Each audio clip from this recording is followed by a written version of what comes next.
there? And I think there's a lot. Like if you look from marketing perspective, there's so many marketing tools you can use, and you can use them for free. And there's a lot of stuff you can do for yourself.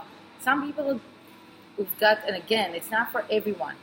If you know you've got it in you, and you've got the time and the effort, like you can also build yourself a website by yourself. And I tried that. it's not for everyone. It's not for everyone. No. So like for someone that do marketing, everything like that, Yeah. it will be easier. For certain people that have got more time and they can And play Wix, with it. Wix is free, right? No, none WordPress? of them is free. Sorry, none of them is free because you do pay like a package for the storage and da. Okay. So it's not really for free. Let's be honest. Okay.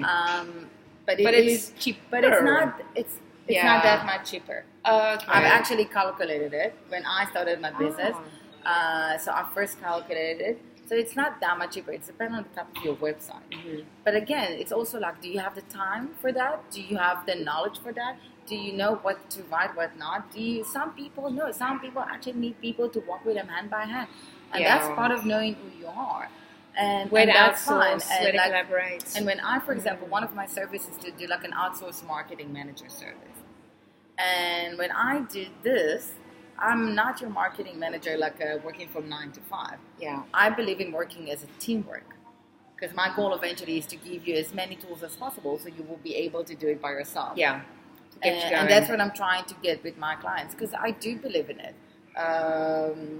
That like if you get enough tools and enough information, you will be able to do it. Maybe not the same as I will do it because I've got the experience of many years and all of that. But you can get somewhere and at least save some of the money And working for the long run. And working in that budget, somebody comes to you and they go, "This is all I can spend." You obviously want to work very much. Yeah, within- so I also include my fee as part of that budget. So I really try to adjust myself to my clients because I'm a small business and I know how difficult it is to get to get the money, to spend the money, all of that. And I'm always making jokes that I'm Jewish, so money is always something I calculate. something that you're very good at. That's what we know. Something you're very good at. Yeah. But and my mom was a banker, so so I'm always calculating and trying to save wherever I can. And I do believe in it. And there's a lot of stuff that I even done on social media. What's your biggest spend? Like, what is something? So, either work or personal. What is something that you, by comparison, will spend quite a lot, and you don't? You're aware of it, but you don't really flinch because it's very, very, very important to you. Do you have that thing? Yes. No, so when I play my month and everything, so there's things that I'm like saving on and I'm calculating a bit, and for me it's difficult because when you work for when you work like in a corporate, it's easy. Like you don't need to overthink about every penny you spend. But when you got your own business and you're trying to calculate also. I think I love to do yoga, and yoga is my thing. So expensive.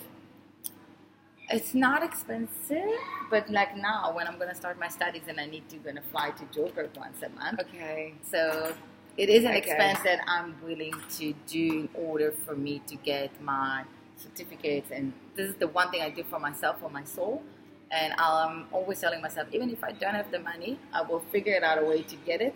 Because even if it means that I'm gonna, don't say it to my dad, but eat less, or like go out less, or like skip like whatsoever, meet seeing my friends and they can come to my place and go on holiday or whatever. Yeah. So I prefer to invest in this. And also bearing in mind, and I believe that you need to do something for your soul. That's what I was going to say. That this whole thing that you're talking about is not about making more money for business. This is very much about you spending, but it's all about your personal development, actually. It is. It's about you doing it for you, and that's very important. So, I think we all have those things that we are not prepared to negotiate on. Those things are... Look, I do believe, yes, if you can afford it, you can go out. So, and I think, that's something that, and I'm sorry, it's a culture kind of thing. I can also see, in South Africa, when people go out, you don't necessarily need to go out and spend so much money on alcohol or food or whatsoever. You can actually go out and just have 1 or 2 drinks and go home, and then you still refresh your mind. Happy hour, then you get to anyway. Exactly, it is. So, and people forget about it. I have a friend back at home that she had a time that she couldn't afford herself even to basically order like a Coke Zero outside. Yeah. But I also taught her in different ways, like how you can actually still go out, but try to spend less. Not everything you need to go out and order this and order this and order this, and invite that friend. And like, you don't need to stop yourself from living. Yeah. Because that, no, I think you're going to never. Because then you're going to hack your business. You're going to also end up resenting everything, resenting what you're doing, resenting, because there's no joy. There's no little kind of treat at the end. There's no It pleasure is, in and it. that's part of the planning. And I know for a lot of people, they struggle with the planning. And I think that's why you've got also consultants, like people like us that will eventually can help you and help you plan. But you need to stick to a certain type of plan. But you also need to know, okay, this month I'm getting, There's and I'm gotta just be a going to throw budget. numbers. So this month, for example, I got 10,000 Rand as it Yeah. that I can use as my budget. I need, let's say, 5,000 Rand for my personal life. Yeah. Or like, I'm just Wouldn't that be giving- amazing? Amazing, But yes. yeah, anyway, we'll work Okay, with let's that. say Yeah, 7. yeah. Let's Okay. say 7. 7 makes more sense, kind of. So you need 7,000 Rand for yourself. Okay. In 3,000 Rand, what I can do for my business and whatsoever in it. And like, plan it a bit around of it. Like, lifestyle so, and yeah, stuff. because if you, like, I calculate for myself. So let's say I'm just, again, throwing numbers. So let's say I pay for myself, rent, expenses, like of going out, allowing myself a certain lifestyle. Let's throw a number, I don't know, 15,000 Rand. And I think it's a lot. But let's say 15,000 Rand for one person. I'm calculating, okay, how much money can I get from my clients? How much money I need to get more? How do I get more business opportunities? Which is, by the way, will be our next topic. How to get these business opportunities. And then you Get more plan around clients it. And then you say, okay, if this is what I need, if I think I need 15,000 Rand for this month, but I can only get a 10,000 Rand this month from my clients, okay, how do I reduce the 5,000 Rand or getting 5,000 or find a balance between that? And I think that's part of the planning of it. I think from an income as well, to look at ways of going. So for me, I can do coaching, which is like just 1-1. So that's just that. Or I can work with groups. So when I do the workshops and I work with groups of people, it's cost effective on both sides. You know, because obviously I'm going to generate more income because there's more people. It's cheaper for them because there's more people. So I think also looking at your business model and going, what is the best way for me to be the most effective with my time, especially if you're selling time? You know, how can I be most effective at that? I think that's really important because there's always ways that you can make money that you hadn't necessarily thought about if you're a little bit more creative with it. It is, and you know what, and that's what I like. Like if I look at and again, I think I've said it a few times, but I started my business in a certain way. I had a certain mindset about it, and it's changed, and I grew in the process. Like, you know, like there's a lot of things I realized. Okay, wow, this is an opportunity for me to do. Okay, you know what? I can do a marketing from this side. I can attack it from different angles, and get there. And I think one of the things that we both agreed on, for example, was the idea of doing the podcast, which is a nice tool to do. Yes. And it's also creating a connection between you to people. Yeah. It's also giving a message one to many instead of one to one all the time. And also building the trust, because now you guys can listen to us and you can. And there's no cost. You can see, yeah, and there's no cost. You sit at on home. either side. There's no and cost to us. There's no cost Exactly. to you. No cost. You sit at home and you can listen while we do it live, or like in the evening, or whenever you feel comfortable.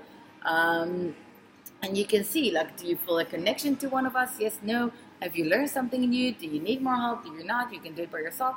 And that's a nice thing to do. And it's something that you can do for a lot of different type of businesses. And maybe it'll actually get you thinking, hey, I wouldn't mind doing that, because that's a good way to, you know, to get myself out there, to market myself, add value to people without selling to people, and it doesn't. And I think the two of us, it's not something we plan to do. Yeah. And it's something that we both were struggling with, like on like it is to go to something outside of your comfort zone.